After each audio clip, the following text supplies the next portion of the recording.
All right. Hi guys, I'm Katie Room from Parapsy Press. I'm David Room. And today we are going to open bag number 3 of our Eldorado Fortress. Mm-hmm. This has been a little bit of a slower build because we've kind of spread it out a bit more, but yeah, we're both kind of busy on a lot of other things and different stuff, so we haven't probably been doing this as consistently as we've wanted to, but it's fun to get back into it every now and then. Yeah.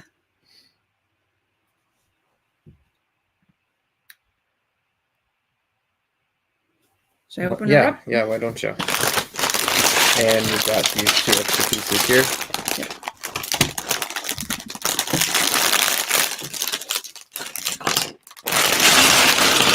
Did you show the... I did.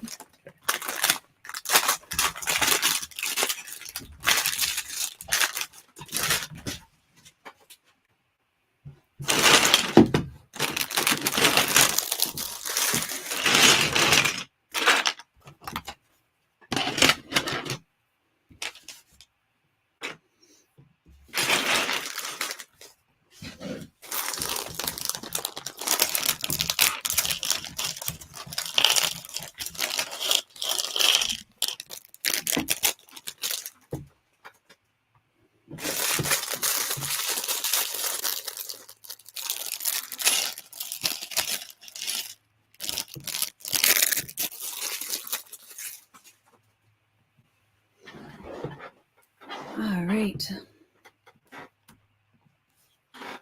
Would you like to start? Mm-hmm.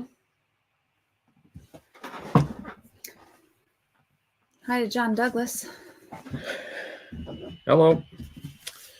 All right. Let's see here. So we're going to start with this base plate, it looks like.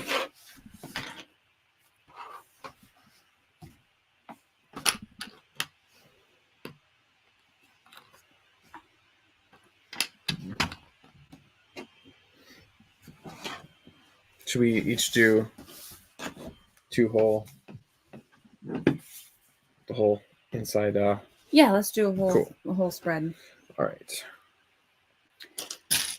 Hi to William Jeffrey Rankin and Doug Weiss. John Douglas asks, what are we reading lately?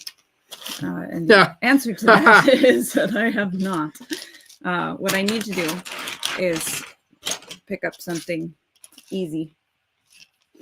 But that's not strictly true because I have been reading Silence and Star Song for the book club. Mm-hmm. But I did a little bit of an editing job. Do you see this thing? Oh, that thing. Did you open the right? I opened the right thing. Oh no. I did. Now you've done it.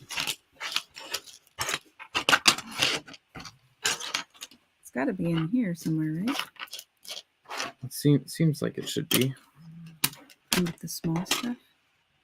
Maybe there's a second bag. Let me look. Sometimes there's multiple bags labeled. Yep, there it is. Okay.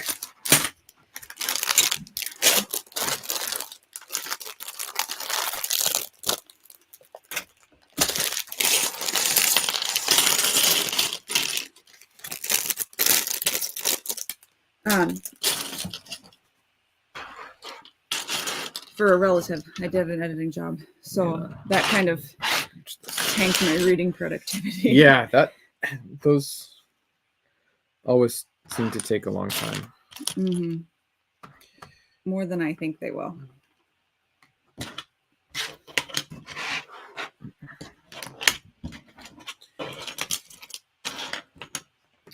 Yeah, we've been doing Silence and Star Song. Should be another episode coming out this Thursday. That's always a lot of fun.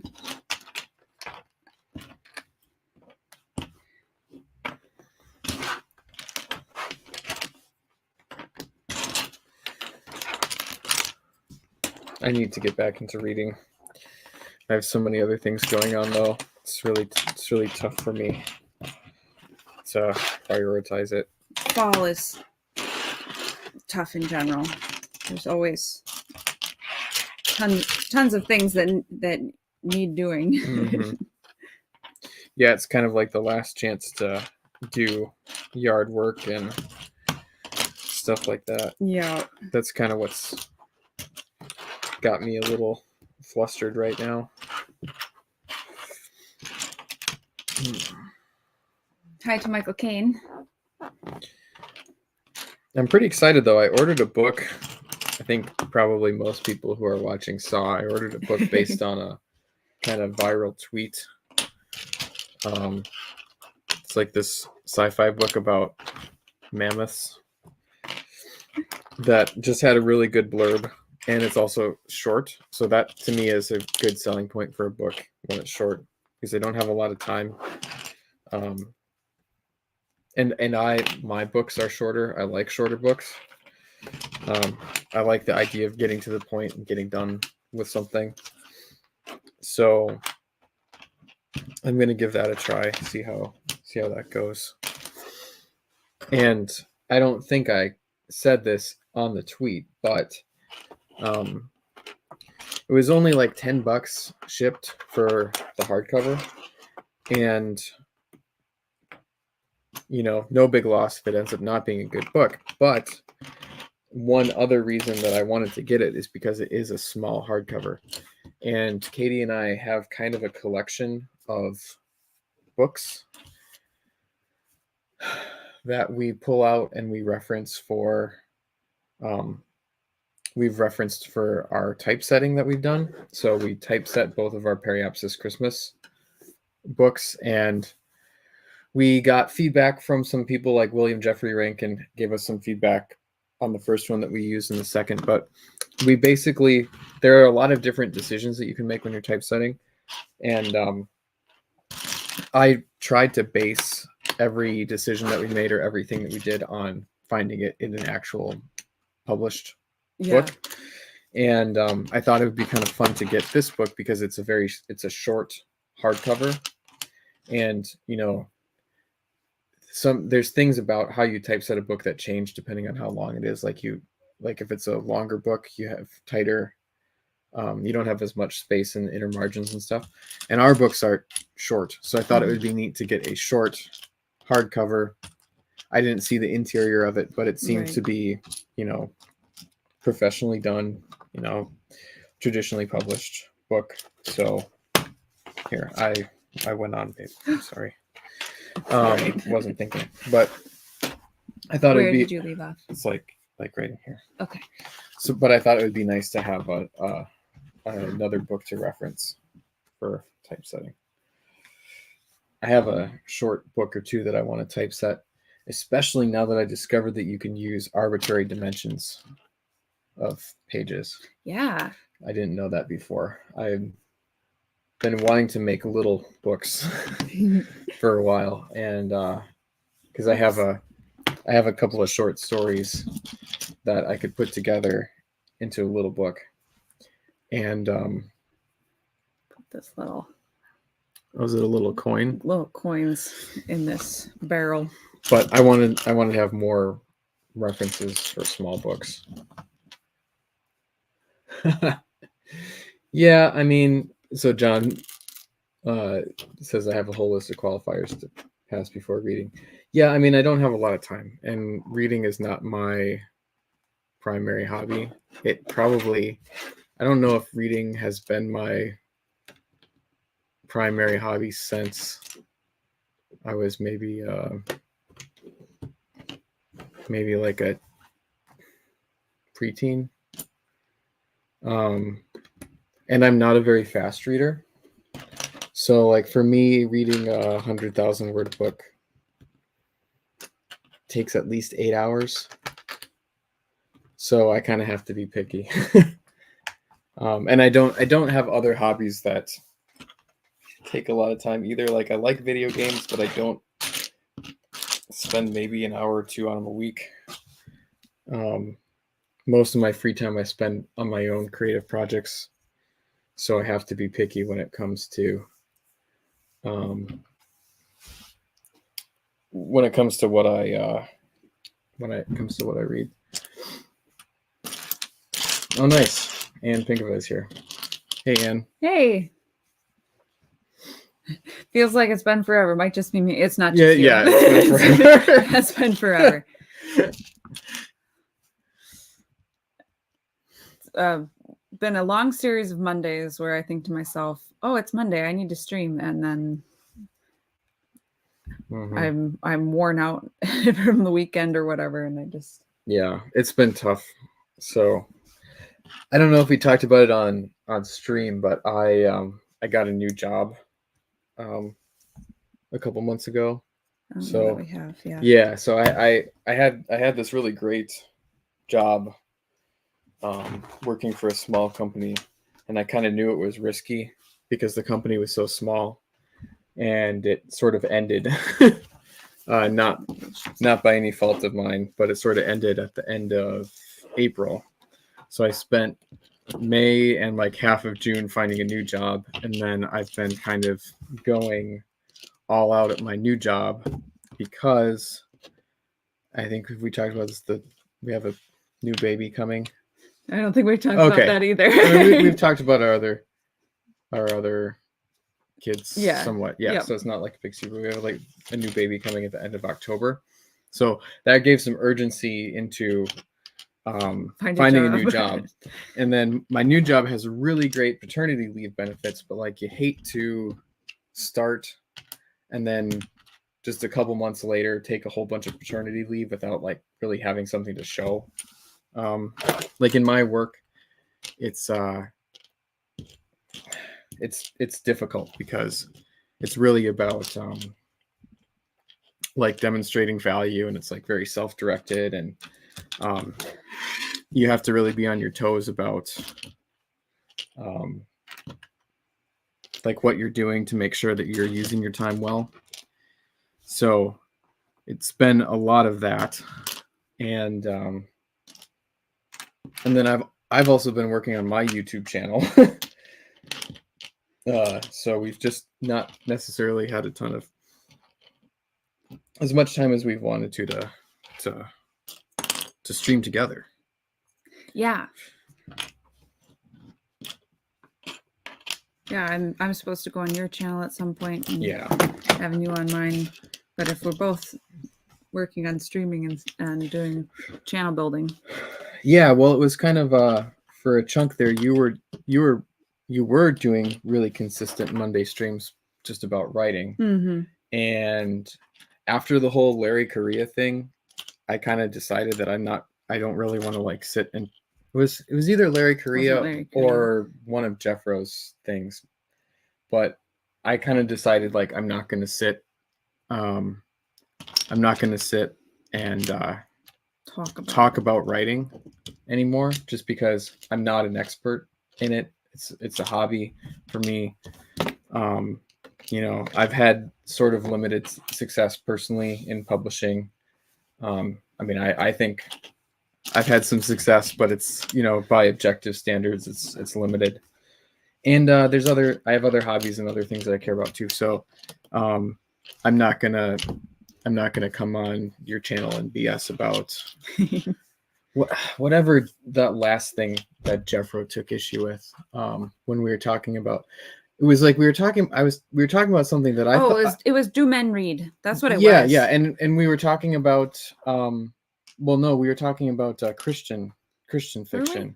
And he threw a big hissy fit about how his genre was like men's fiction, and we didn't know what we were talking about. It's like, no, the conversation was about Christian fiction. Oh yeah, it was Do Men Read, and we were talking about it because Lorehaven had an article, so it was like a Christian. Yeah. But just that whole experience is like, okay, this isn't fun anymore. I mean, I thought I knew what I was talking about, and I still think Jeffro was wrong about that. But it's like, okay, I don't have to do this, and it's all there's always other things to do, right? Yeah. So I was kind of like, okay, well, I'm not going to sit and talk. So anyway, long way of saying, for the past few weeks, you have been doing pretty regular streams about writing, which I'm like, okay, I'm not going to be a part of. So Monday was kind of like my night to ding around. And then I was streaming pretty regularly, but then it all kind of fell a bit by the wayside.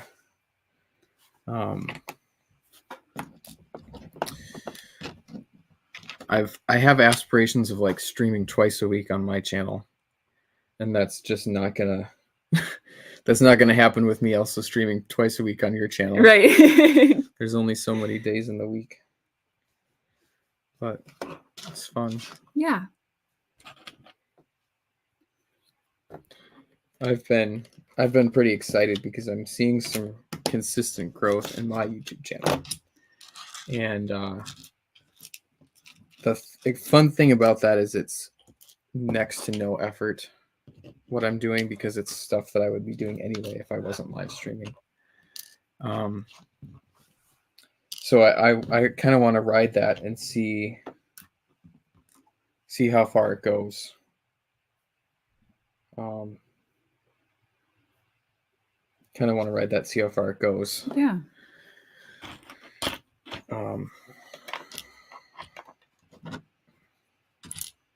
But we'll see. Now, what did I do? Oh, okay. So confusing. All these angles. Oh, here, I'm not even doing it on the camera. Sorry, guys.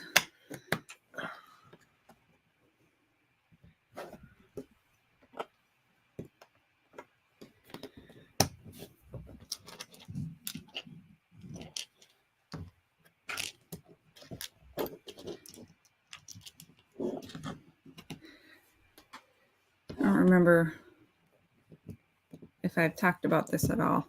I got some Dreams with a Z sets. Lego sets. Yeah, Lego sets. Sorry, yes, back to Legos. And I got one just kind of randomly and built it with my daughter, and discovered that she is now old enough to be able to place most things and rotate them and figure out where they're supposed to go by looking at the book. So when more of them went on sale, I got more of them.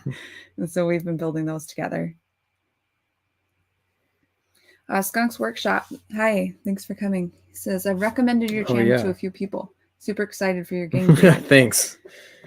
Yeah, I don't know when the game's going to be done, but I'm just having fun.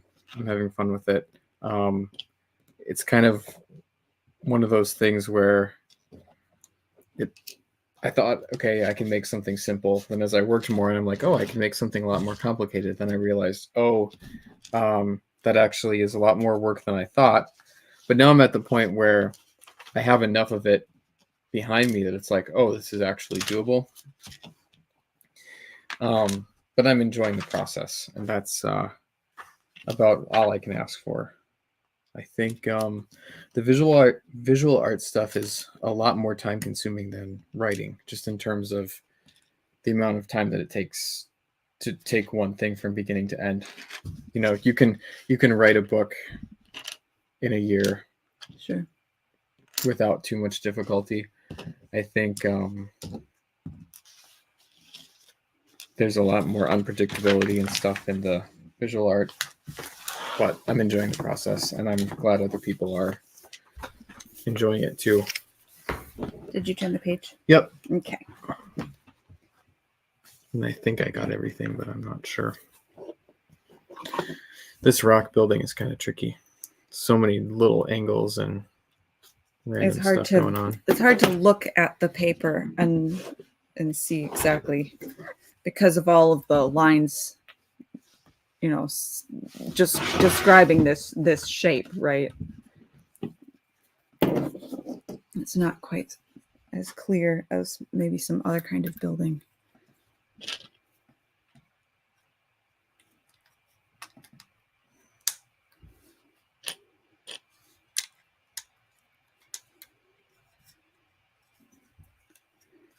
William Jeffrey Rankin says, I was hoping Katie was going to show us her new sword. Yeah. Eventually, I would like to show you guys. But right now it is still upstairs. Maybe if you come on a stream with me where we clean up some of those ships, you could just bring it on and show it.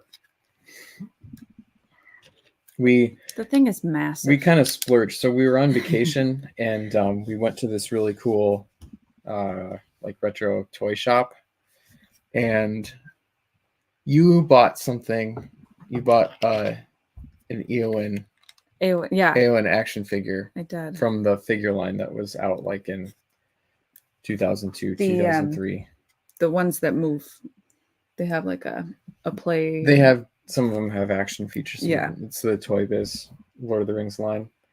And I was looking at some stuff but I decided not to buy anything. And Katie was eyeing up the swords because he had a few different replica swords. And then it's very bad. And then I was thinking about it. I did a bunch of research on the stuff that I wanted. I'm like, oh my gosh, that was actually like really good prices he had on that stuff. And then I was like to Katie, I was like, do you want one of those swords, right? Well, how much was it? And she was like, well, it's $150. I'm like, well, I think we should go back and splurge, and I'm going to buy $150 worth of stuff too. So I got a bunch of Star Wars ships, and she got the sword. And we'll probably we have a budget item sometimes for when we splurge on stuff like that together. Yeah. So we'll probably just do that. It's fun to enjoy, to like patronize these little local retro toy shops and stuff. I'm just gonna do. Yeah, go ahead. Something I found, because I'm still kind of like getting into toy collecting, right? It's not something that I've done for a long time, but something that I found is that I can't even see what I'm doing. Like the people who run toy stores are really nice and often kind of based. I didn't get into that with this guy, but like there's a couple of other retro toy stores in our area that I've patronized that I have, and I think it's just something about the kind of people who like toys is that they're kind of like sort of conservative people by nature, and there's oftentimes really nice, really friendly people. This guy had great prices on stuff, and he also gave us like a kind of like a discount for no reason. Yeah. So it's just fun. Usually whatever they're selling, they have some knowledge about and can kind of talk to you about. So it's something that's kind of fun to do. Here you go. It's hard to do this where it's visible. Yeah, maybe we can Ships. Yeah, sorry to disturb this. There's a lot of pieces in this bag. There are, yeah. Plus, the other thing, William, is that sword is really big. It's huge. Like it barely fit in our trunk, and we have a big trunk. Yeah, so she could bring it, but honestly, it would be easy to like knock something over or stab one of our laptops. Just getting it into view of the camera, it's pretty awkward to maneuver. Yeah, it didn't occur to me when I was looking at them that he probably did not buy them himself and get them in boxes, right? Like, but bought them from someone else. Yeah. Like some other it was like cool person. It was that person's collection, right? That's why there's several of them, right? Right. Just like a bunch of the ships that I bought came from one person who sold it. That's the kind of fun thing about toy stores too, is you see a little bits of other people's collections, and I think that's kind of interesting. Try to get this. It was kind of funny. He was sort of apologetic about the swords. He was like, I don't know too much about these. I asked him what he could tell me about them, and he said, well, they're not toys. Yeah. Almost like, well, I can't really tell you anything about them because it's not my thing.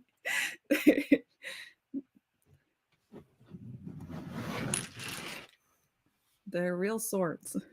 He said that they can actually be sharpened. So I don't think you want to do that, but I mean, I wouldn't. If I ever lived in a post-apocalyptic world and I needed a sword that I could hardly lift. It's not that heavy. Well, it's not that heavy, except if you're swinging it at zombies all day long.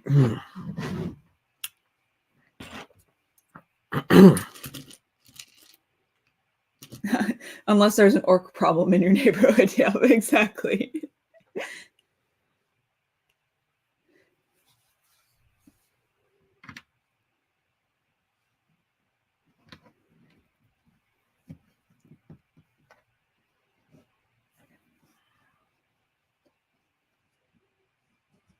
Okay, I think I got this. Right. So what are we building here? I think I'm not sure. Because this was the. Did we decide this was the front? This is going to be the ramp, I think. Yeah. So the ramp is going to go up. I'm pretty sure, yeah. And this is like a tower or something at the corner. This is probably to get the angle. Yeah. Not that it's actually going to turn, but probably get something at an angle. Yeah. Cool.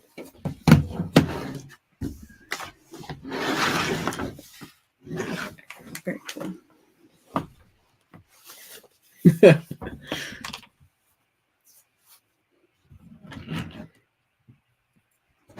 Anne says this sounds like a Shadiversity problem. No. Does Shad have his own swords as merch? That seems to me like that would be the obvious thing to try to sell if you were him. But maybe that's too big of a pain. Like figure out a good high quality but lower priced thing to sell.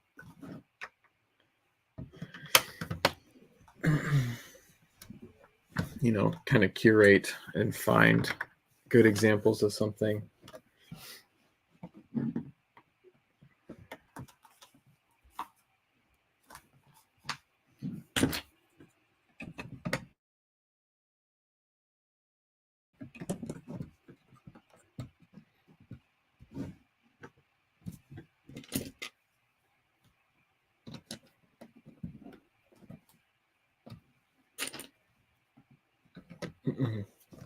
Okay, yeah. I'm pretty sure I've seen that custom sword. William Jeffrey Rankin says he did a custom sword for his book's main character. Oh, that's cool.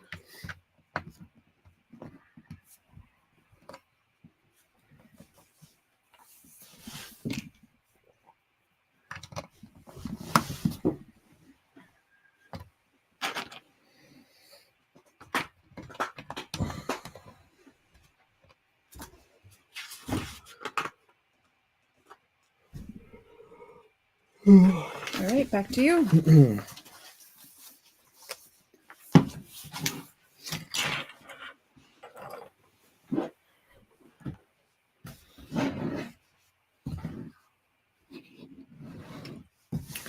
All right, so we're building a side assembly here that's going to sit upright in here. I still can't believe that this is a real piece.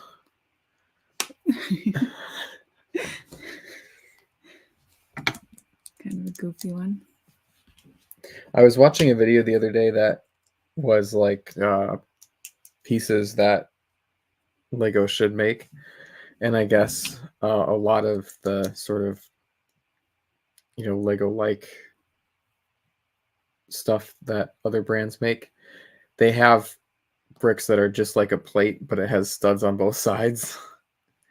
And I mean, if you need it, it really simplifies things, because with Lego, you have to do all these convoluted things to switch directions and stuff. I like the fact that Lego doesn't do that. Because if it did, it would, you'd use it all the time, and I don't know. To me, I don't like a style where you're doing that, and I also don't like a style where you're doing the convoluted stuff all the time either. Yeah. But I just thought that was funny. It's like, what brick should Lego have? It's like, a plate with studs on both sides. Spency Wency says, this is nice. my favorite Lego set ever. Enjoy building it. Great. I think that this is going to be one of my favorites. I think my current favorite is the Pirates of Barracuda Bay.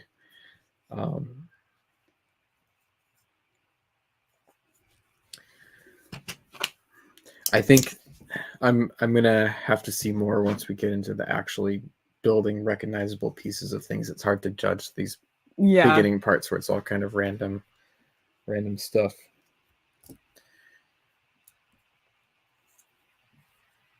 Okay, so we've built this thing that's gonna just sit in here like this.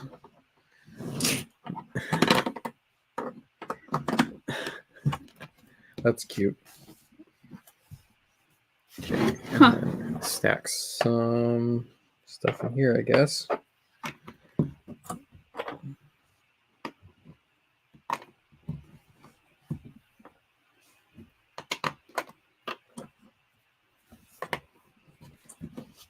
All right, there you go. Okay. Excuse me. Anne says that she only barely started reading his book, but it was good.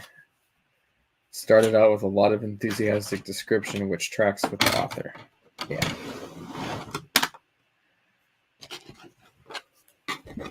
I don't know too much about his book.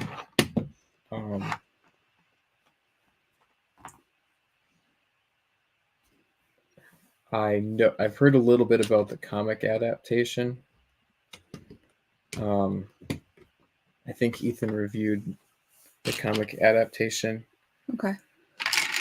And it seemed very kind of YA.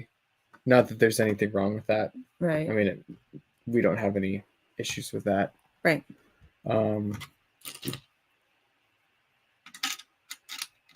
But the comic was like only the first chunk of the book, right?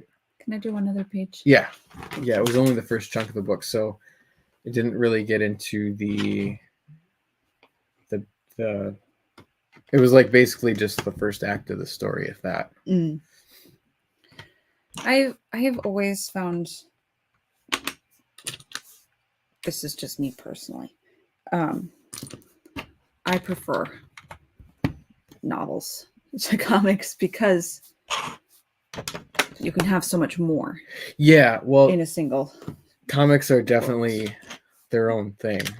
Yeah. And I think right. And if you expect them to, right, if you like comics as a medium, then that's not going to bother you. Yeah. But if you're someone like me who's really more interested in the story, right, and wanting to go somewhere in the story, it can be a little frustrating. But. Yeah, Katie just finally read the first few issues of Spawn. It's been sitting on my nightstand for like a year, for literally a year.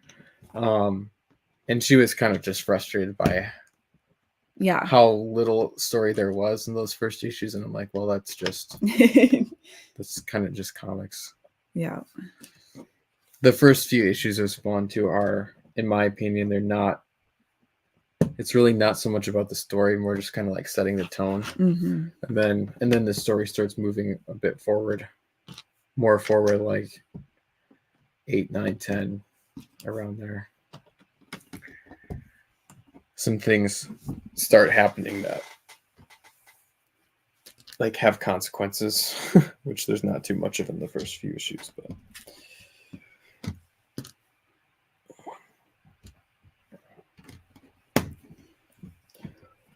What is this silliness? Okay. Back to you. Did you read that graphic novel adaptation of The Hobbit that you have? Yes. And I read it to Remy too. Now that pared down even the dialogue and stuff somewhat, right? Mm-hmm. But that's The Hobbit's not a long book, and that's a whole big, thick graphic novel.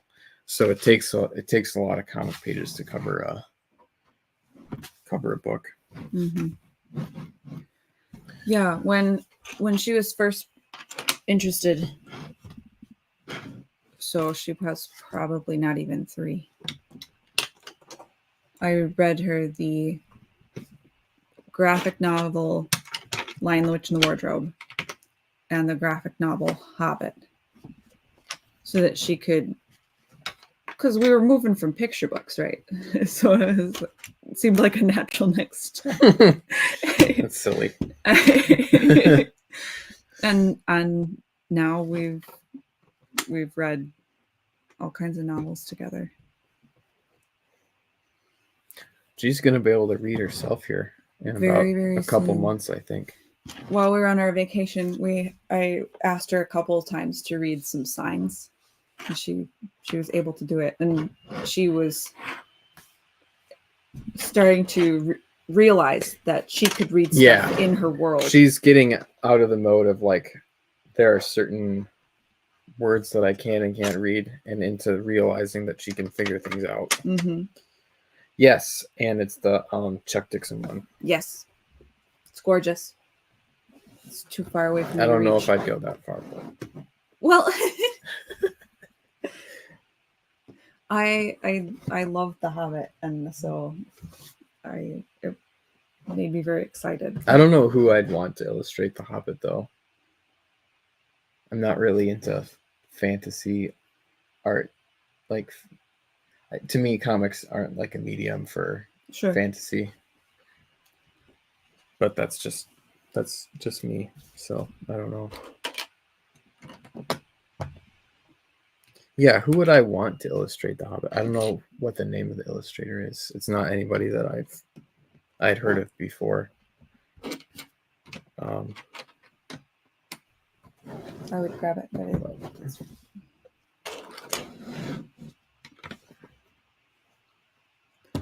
yeah. William Jeffrey Rankin says the art would have to be exceptional. Yeah. Maybe I should make some. I mean, it's good. It's good art.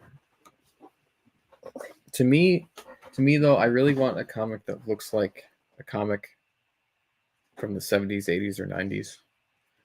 And graphic novels that have a different style just kind of don't do a whole lot for me. Yeah. It's David Wenzel. Yeah. It's pretty, for sure. I think it's pretty. I know nothing about comics or art, so it's kind of like a watercolor or ink or some kind of like inks colored rather than traditional comic coloring. So that's cool. It's like it's very much just illustrated style. And a lot of the text is just straight from the book. Yeah, the lettering is a little. There's a lot of letters on the page. Yes. Yep. So yeah, I was pleased with it, but and that was done. I think this version was published recently, but I think this was originally done like in the early 90s. I think. Yeah, illustrations copyright 1989, 1990, 2006. So this was done quite a while before the even the Peter Jackson Lord of the Rings. Yeah, it I'm assuming the 2006 is like some new stuff in the back or something. Yeah. Oh, nice. He illustrated Middle Earth: The World of Tolkien Illustrated. By Lynn Carter. Do I Yeah. have that? Lynn Carter. That's interesting. Well, I have some. I recognize her name because I have Yeah. some other stuff by her. But oh, nice. He did a Treasure Island and Solomon Kane. Those would be cool. Oh, I bet. Artistic inspiration came from Arthur Rackham. No, I can kind of see that, but I also think Rackham is like 10 times better than him. So that I didn't get that impression at all.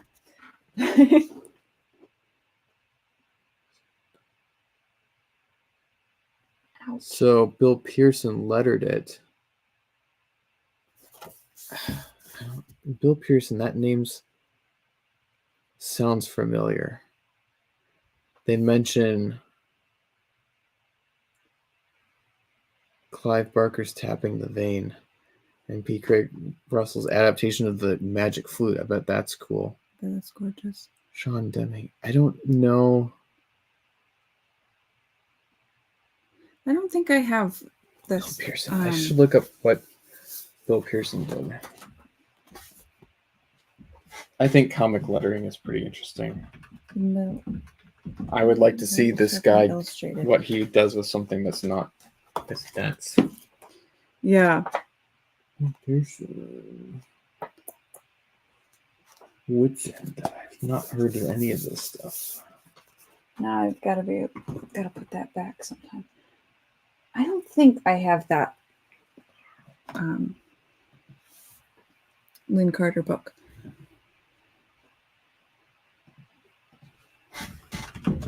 Now that I know it exists, I'll have to keep an eye out for it.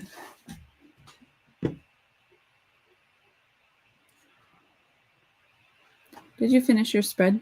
No. Not yet. Sorry. Okay. No, it's totally fine. Bill Pearson. I was just trying to get a list of like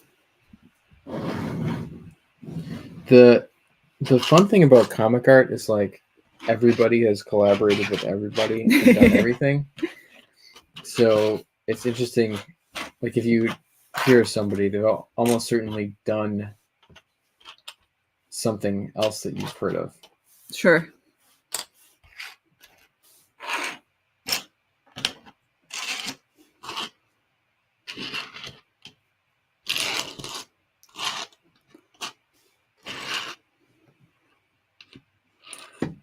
He did one issue of Conan the Barbarian.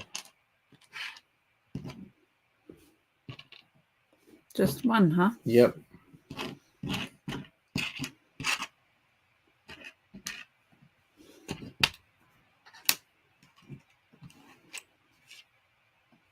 Yeah. Some Star Wars comics. Oh, he did one issue of Nexus.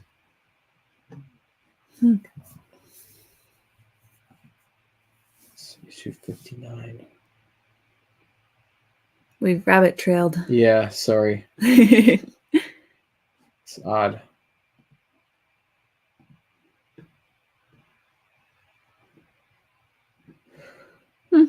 Okay, well,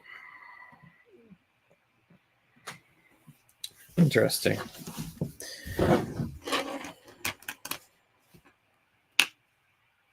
Okay, I guess I did finish mine. Yeah.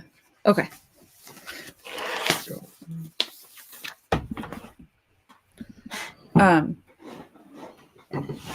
William Jeffrey Rankin, did you see when I shared my The Hobbit? It's the book illustrated with the pictures from the cartoon. That thing is really cool. Yeah. Did you share that on sure. Twitter or something? That might have been one that we bought that we didn't live stream. I think I live streamed. Oh, you live streamed it? Yeah, I don't think you played along that day. Whoops. Okay. I think it was you did. I had stuff that I had bought that was relevant, and I don't And I think didn't. you didn't. Yeah. It was like one of those days where I just found 2 comics or something. Yeah.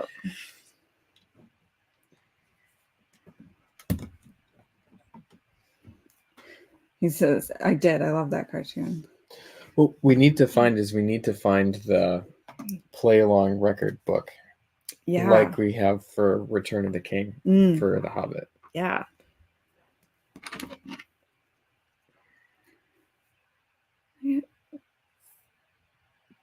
Now you've done it. Oh, there. These weirdos.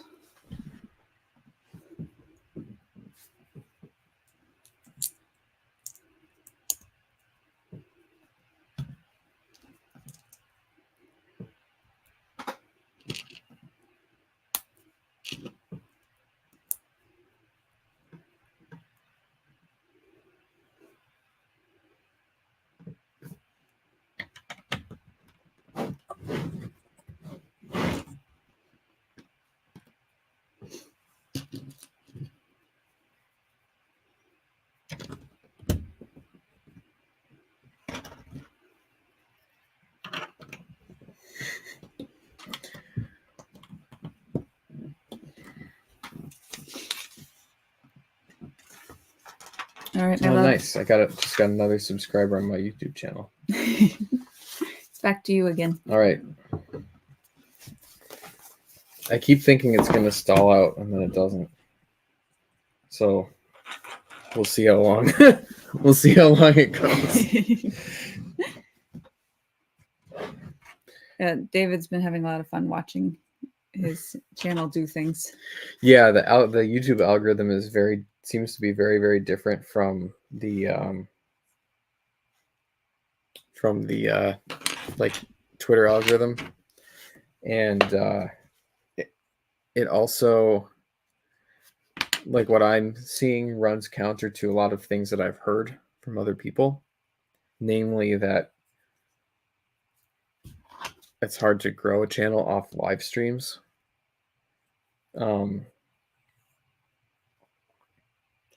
So it's really interesting just watching it.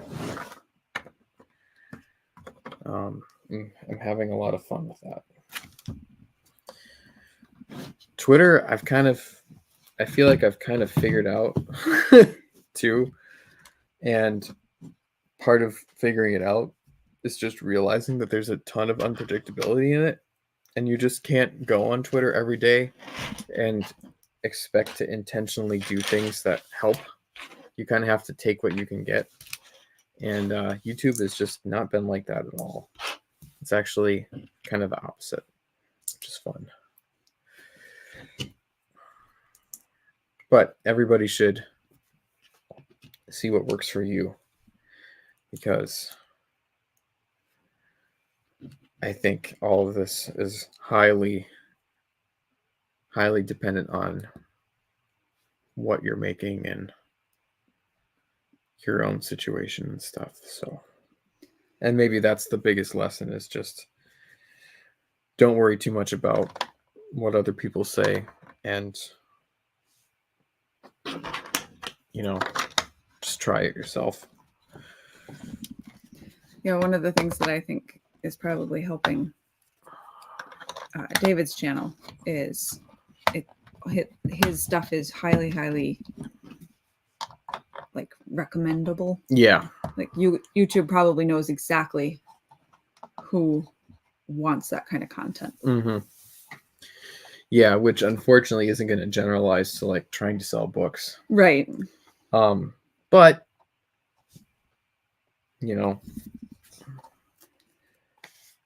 having fun. I'm having fun with it. And it's also, we talk a lot about, I guess one sort of general theory of social media that I think is probably correct is, you never get anything for free. Whatever takes effort to do is going to be seen as more valuable than things that don't take effort. So it's not zero effort, right? It does take some effort, but it's not too hard to just live stream when I'm working on something that I would be working on anyway. Mm-hmm. And the cool thing is that I've seen a lot of watches after the fact. So I've had a couple of live streams take off and get tons of impressions and everything, for a couple of weeks after I streamed them. And, they get tons of views. Most of them are pretty short, but a few people will sit and watch like the whole thing. Mm-hmm. And that's pretty cool. So, and I wouldn't have guessed that would really happen for the kind of stuff that I do, but it does. Now that seems awfully silly. Yeah. What's the purpose of that? I don't know. Just put a whole bunch of black studs. Oh, I wonder if that's gonna be rocks. Oh. So, to be able to pivot them. No. No? Okay. Looks like you're about to cover them up. All right. Oh, wait. No, I get to cover them up. All right. I haven't finished my page. Slap her on there.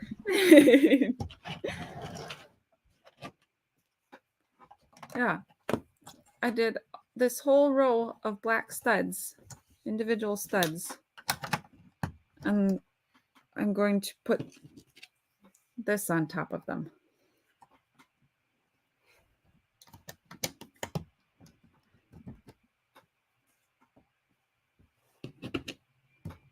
One circle and those. Why? I don't know. That seems. Is it making a gap that something else can stick into? I don't know. Okay, now it's your turn. It's very odd. Or maybe it's just literally there just for texture. That will show up there or something. Yeah, it could be. All right.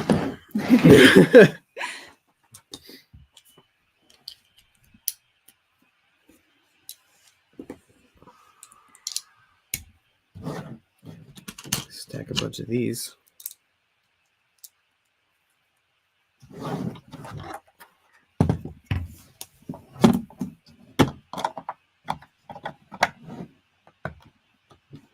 that in there. Okay, so here we're going to be making the road. Fun. This is fun because this was a printed piece. All of this basically was a giant, like vacuum formed single piece, and then this stuff was printed, and now in this set we're building it. Fun. So, like this.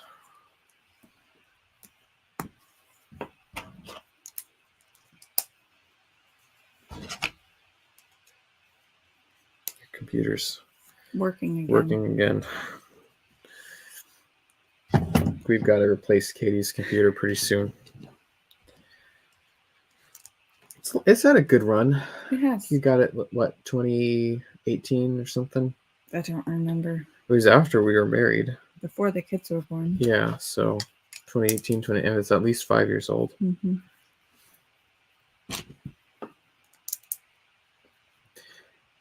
It would do a lot better with Ubuntu or something on it instead of Windows.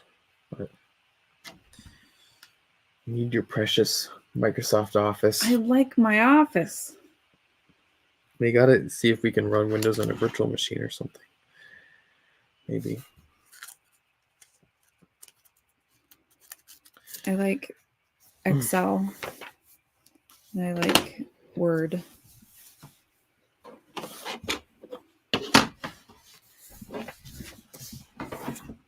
Okay.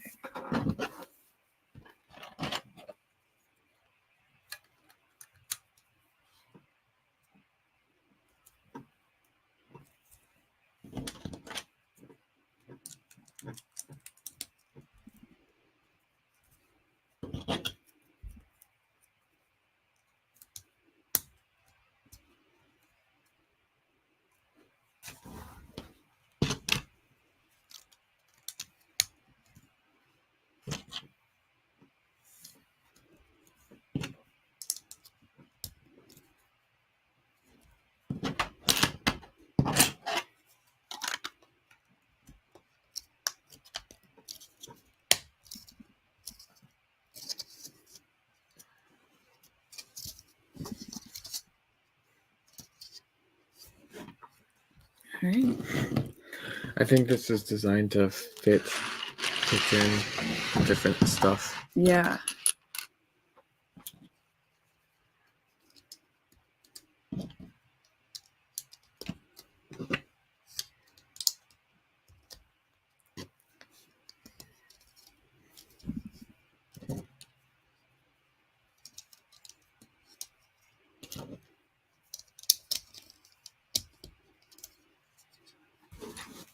Oh boy. Interesting. So we got some weird angles here. Start. Yeah. William Jeffrey Rankin recommends LibreOffice, right? Yeah. So I use LibreOffice. I have it on all my machines. I wouldn't say I think it's great, but it gets the job done. I've been using their slides program for a while, and I've used the sheets a little bit too. Most of my sheet type stuff, I use those kind of like stuff that I need to access from multiple computers, so it's just Google Sheets, but LibreOffice works fine.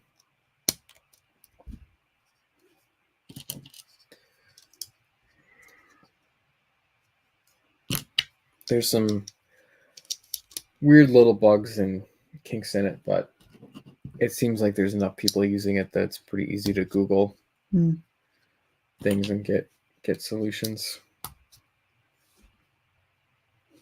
I ran into a weird thing with it on Mac where it would not render with anti-aliasing on my second monitor. So I had to tweak some random setting to fix it, but you know, not too hard to find a solution to that problem.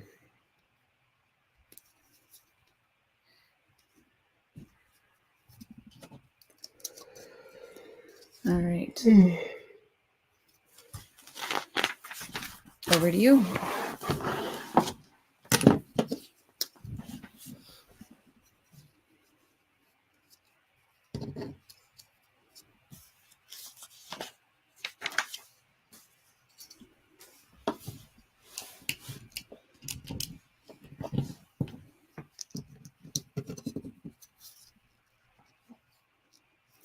I don't know. I feel like I've been learning words since elementary school. I know all of its idiosyncrasies.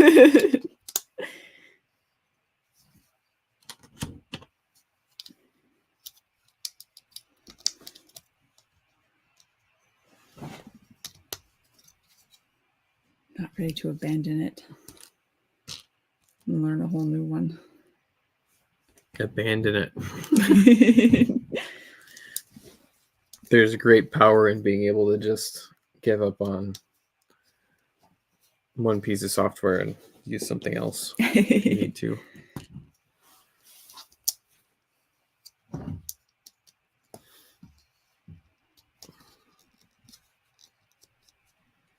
You know, like I've really enjoyed using Macs for the past year and a half, but I'm not tied to any Mac software, and I could probably just as easily have a Windows machine or Linux machine again for my next laptop if I needed to, because most of the software I use is cross-platform, and even if it wasn't, I could just learn a new piece of software. It wouldn't be a big deal. Not a big deal. Not a big deal. But I know you know Office quite a bit better than I do. I'm not like a Office power user myself. I really like Excel. It's nothing that is really comparable that I know of.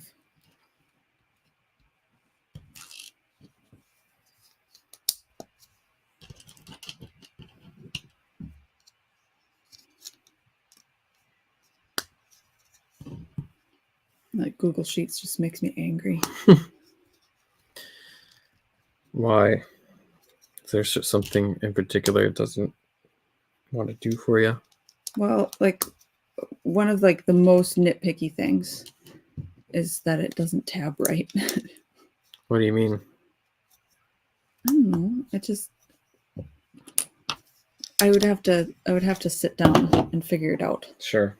But it's like I do this sort of tabbing that I would expect Excel to do a certain thing and it does something completely different. Mm-hmm.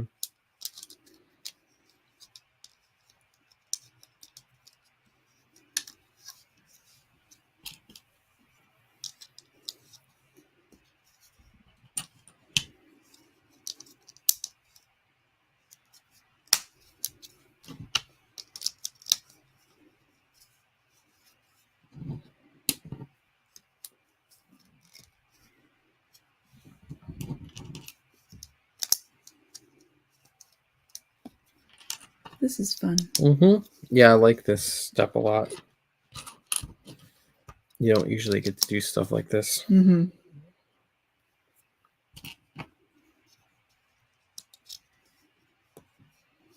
You see this kind of thing in mocks a lot, but not so much in actual Lego sets, even the expensive ones.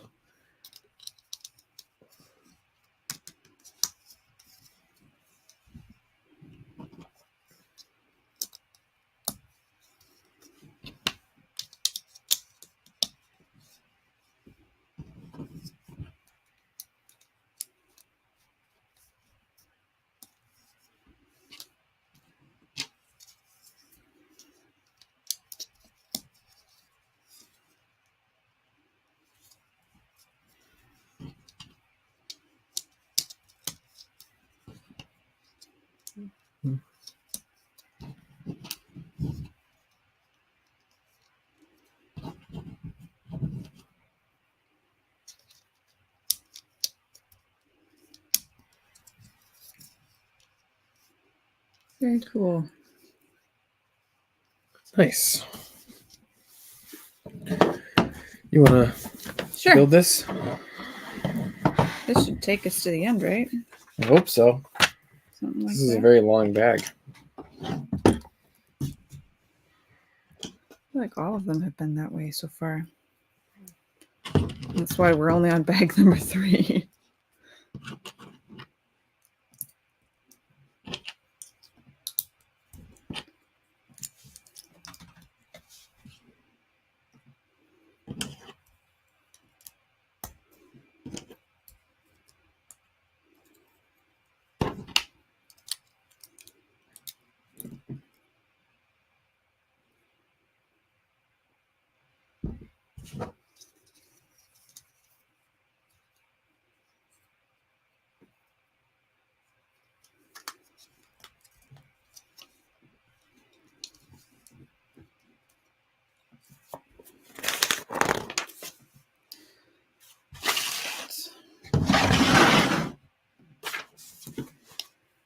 So these are going to snap in to these down here.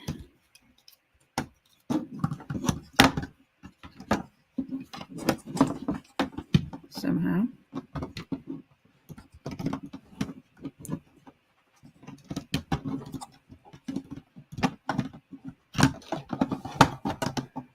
Come on. Oh.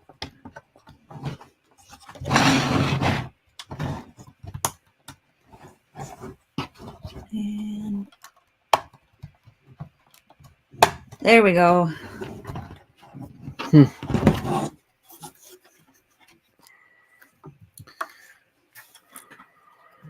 we get an explanation for...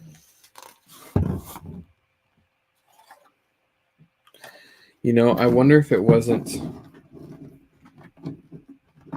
I think my theory was right. Just a little bit of a gap. Yeah. So... Just enough for the edge. Yeah, basically... Oops. What are you doing? It's like it needs to have a little little edge like that, right? Because if you just had this be a flat piece, it wouldn't fit. Makes sense.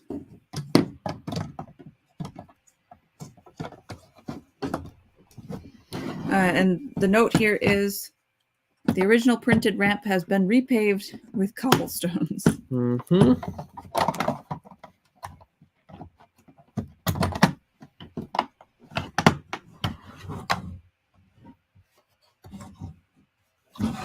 Get it back in. Nope. Here, I'm assuming that. Yeah. Kind of missed how it was.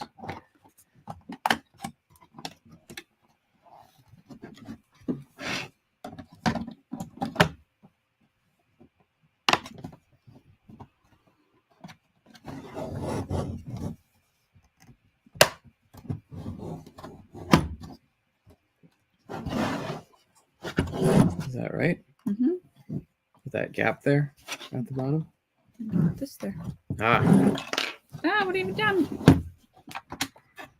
well, that's really cool how that fits together. Now you've done it. What? I didn't. There we go. Okay.